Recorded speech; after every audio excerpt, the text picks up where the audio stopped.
अस्सलाम वालेकुम। बोल न्यूज हेडक्वार्टर्स में खुशामदीद। मैं हूं मोहम्मद कामरान। मैं हूं सहरिश जुहेब और मैं हूं बुशरा हक। लेकिन सबसे पहले आपको बताएं कि खैबर पख्तूनख्वा के बल्दियाती इंतखाबात में हुक्मरान जमात पीटीआई को बड़ा धचका लगा है। मेयर पेशावर समेत कई मकामात पर अपसेट शिकस्त हुई है हुक्मरान जमात को। JUI ने 11 तहसील काउंसिल्स में मैदान मार दिया। तहरीक इंसाफ ने 10 तहसील काउंसिलें हासिल की। आजाद उम्मीदवार 6, ANP 5 तहसील काउंसिल्स में कामयाब हो गए।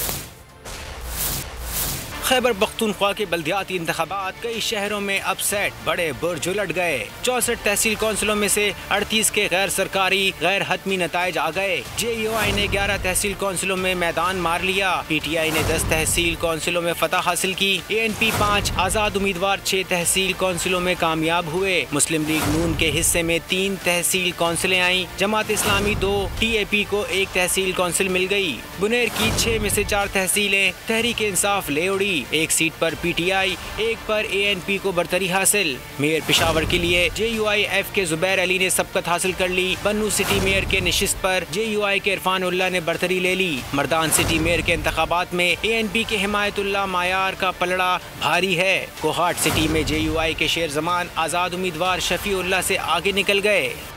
खैबर पख्तूनख्वा के अवाम ने पैगाम दे दिया है कि हुकूमत जाने वाली है। वक्त ने साबित कर दिया गुज़श्ता इंतखाबात में धांधली हुई। सियासतदानों को बदनाम करने का सिलसिला अब खत्म होना चाहिए। मौलाना फजलुर रहमान का KP में बल्दियाती इंतखाबात में कामयाबी के बाद दबंग ऐलान। मीडिया से गुफ्तगू में उन्होंने दावा किया कि JUI पहले भी खैबर पख्तूनख्वा की बड़ी कुव्वत थी, अब भी है। साबित हो गया करप्शन की बातें हथियार के तौर पर इस्तेमाल की जा रही हैं। JUI के सरबराह का कहना था कि कराची जाकर मार्च के लिए मुशावरत होगी। किसी जमात को रोकना और कंट्रोल करना, ये चीजें अब दम तोड़ चुकी हैं। जमीयत उलमा इस्लाम पहले भी खैबर पख्तूनख्वा की सबसे बड़ी सियासी क़ुव्वत थी, अब भी सबसे बड़ी सियासी क़ुव्वत है। सियासतदानों को बदनाम करना, उनकी तजलील करना, ये वतीरा अब ख़त्म हो जाना चाहिए। हम पाकिस्तान को इनसे बेहतर चलाएंगे। हमें पाकिस्तान चलाना आता है। साबित हो गया कि करप्शन की बातें भी एक टूल के तौर पर और हथियार के तौर पर इस्तेमाल हो रहे हैं। लिहाजा इस किस्म की सोच ख़त्म हो जानी चाहिए। और ये जो है कि हमने एक जमात को इसलिए कंट्रोल रखना है, उसको आगे नहीं जाने देना, ये सोच अब ख़त्म, शिकस्त खा चुकी है। अब रास्ते खोल दो, अब हमें आगे बढ़ने दो। यहाँ तो उनके अपनी पार्टी ने में एतमाद किया। अब अगर मुफ्त में मेरी झोली में इतने ज़्यादा लोग आते हैं, मैं क्यों इनकार करूँगा। लेकिन चूँकि हम अपने रवैये पर कायम रहे कि हम इस हुकूमत में शामिल नहीं होंगे, हम अपोजिशन का किरदार अदा करेंगे, फिर वही सारे अंडे एक ही टोकरी में दोबारा जमा हो गए, उससे भी ज़्यादा जमा हो गए। तहरीक इंसाफ ने खैबर पख्तूनख्वा के बल्दियाती इलेक्शन में शिकस्त तस्लीम कर ली। वज़ीर आला महमूद खान ने हार जीत को सिस्टम का हिस्सा करार दे दिया। शिबली फराज ये बोले कि कारकुन नाराज थे इसलिए हार गए। शौकत यूसुफजई ने कहा कि महंगाई बढ़ गई थी इसलिए नाकाम रहे।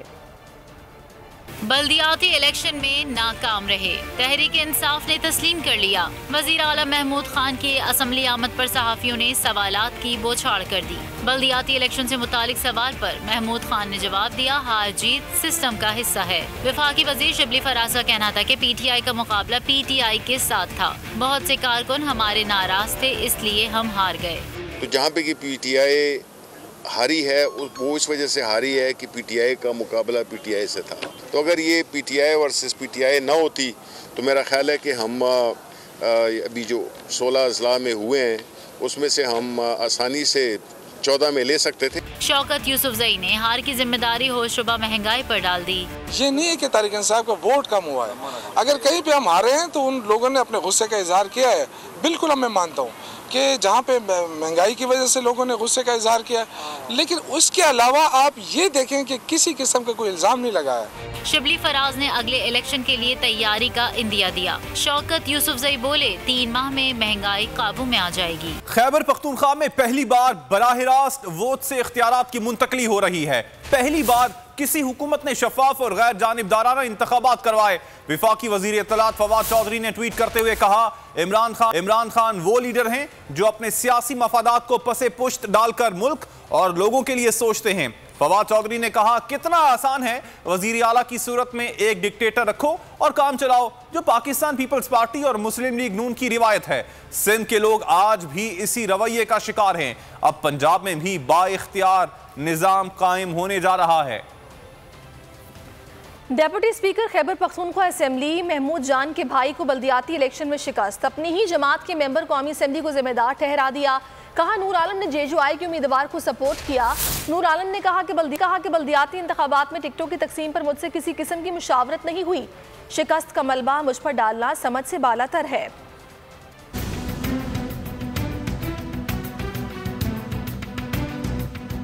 इंतखाबी शिकस्त पर PTI रहनुमा आमने सामने एक दूसरे पर इल्जामात की बारिश कर दी। Deputy speaker Khyber Pakhtunkhwa assembly Mahmood Jan को अपने भाई की शिकस्त हजम न हो सकी। अपनी ही जमात के MNA नूर आलम पर JUI के उम्मीदवार को सपोर्ट करने का इल्जाम धर दिया। मैं अपने हल्के की शिकस्त की वजह बताऊंगा। मेरा अपना MNA नूर आलम खान जो ओपनली JUI के कैंडिडेट अपने ब्रदर इन लॉ को ओपनली सपोर्ट कर रहा था, मेरा एडजेसेंट MPA अरबाब वसीम हयात आज़ाद उम्मीदवार को ओपन सपोर्ट कर रहा था, तो जो बैट पे इलेक्शन लड़े, जिनको बैट ने इज्जत दी है, वो कुछ रुपयों के लिए अपने मकासद के लिए वो बिक गए हैं और उन्होंने पार्टी को सपोर्ट नहीं किया। नूर आलम खान ने महमूद जान के इल्जामात को बेबुनियाद करार दे दिया। बोल न्यूज से टेलीफोनिक गुफ्तगू में कहा कि महमूद जान की इंतखाबी मुहिम में भाग दौड़ नहीं की, इसका मतलब मुखालिफ उम्मीदवार को सपोर्ट करना नहीं। शिकस्त का मलबा मुझ पर डालना समझ से बालातर है।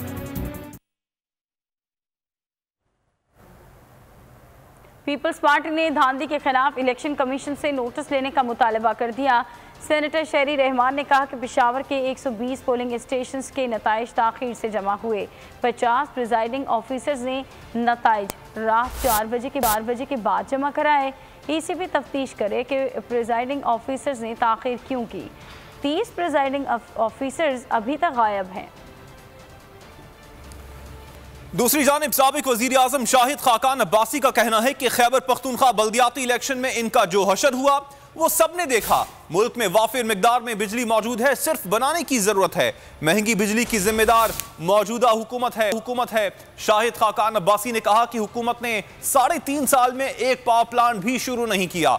कोल पावर प्लांट सस्ती तरीन बिजली बनाते हैं। इन्हें प्लांट्स की वजह से पाकिस्तान में वाफिर बिजली मौजूद है। समझ से बाहर है फर्नेस ऑयल से महंगे तरीन प्लांट क्यों चला रहे हैं। उन्होंने कहा कि हुकूमत अपनी नाअहली की वजह से LNG दरामद ना कर सकी।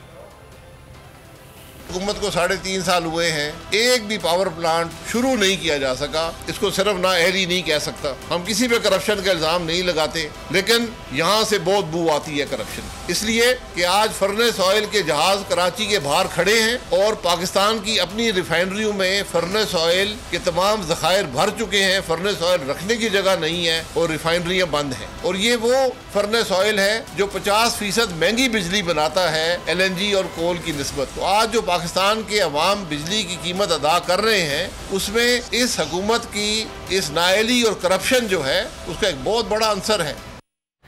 कल KP में तब्दीली का जनाजा उठ गया। इसकी तदफीन बड़ी धूमधाम से पंजाब में होगी। इमरान खान और उनकी काबीना में जरा भी शर्म होती तो फौरी इस्तीफे का ऐलान कर देते। लीगी रहनुमा आज़मा बुखारी की हुकूमत पर वार का। हुकूमत पंजाब में बल्दियाती इलेक्शन कराने से डर रही है। हुकूमत में जो जितना बड़ा बदतमीज़ है वो उतने बड़े ओहदे पर फायज है। शहबाज शरीफ के खिलाफ सबूत का दावा करने वाले इन्हें अदालतों में क्यों नहीं लेकर जाते हैं। पूरी दुनिया कह रही है कि हुकूमत करप्ट है। जो हुकूमत खैरात और कोरोना के पैसे खा गई वो हमें करप्शन के ताने दे रही है। ये जो जनाजा उठा है KPK से तब्दीली का, इंशाअल्लाह ताला इसकी तदफीन पंजाब में होगी। मैं पंजाब हुकूमत को चैलेंज करना चाहती हूँ। ये लोकल बॉडीज इलेक्शन नहीं कराना चाहते, क्योंकि जो कैंटोनमेंट में हुआ, जो तमाम ज़िमनी इंतखाबात में हुआ, उसके बाद जो अब KP में हुआ है, उसके बाद पंजाब में अपनी कब्र जो है वो खोदने के लिए ये तैयार नहीं होंगे। इसीलिए इनकी MNAs MPs जो हैं वो भी हाथ पैर जोड़ते हैं कि जी इलेक्शन ना कराएं वरना हम मर जाएंगे। प्लीज अब भागना नहीं है, घबराना नहीं है। हैं, अब मैं कह रही हूँ, और अब आपने इलेक्शन कराना है। शहबाज गिल का नाम लेना भी मैं पसंद नहीं करती, क्योंकि उस आदमी का नाम लेने से ही शायद इंसान एक तो नॉन सीरियस भी हो जाता है और उसकी बातों को अहमियत नहीं दी जानी चाहिए। जो हुकूमत खैरात के पैसे खा के हुकूमत में आई हो और उसके बाद कोरोना के पैसे खा गई हो, वो हमें बताएंगे कि करप्शन क्या होती है। हम अपना बेगुनाही का हर सबूत हर जगह दे रहे हैं। आप भी जरा मेहरबानी करें ना, फॉरेन फंडिंग केस का जवाब क्यों नहीं देते? सब्सक्राइब करें और बेल दबाएं ताकि कोई खबर रह न जाए।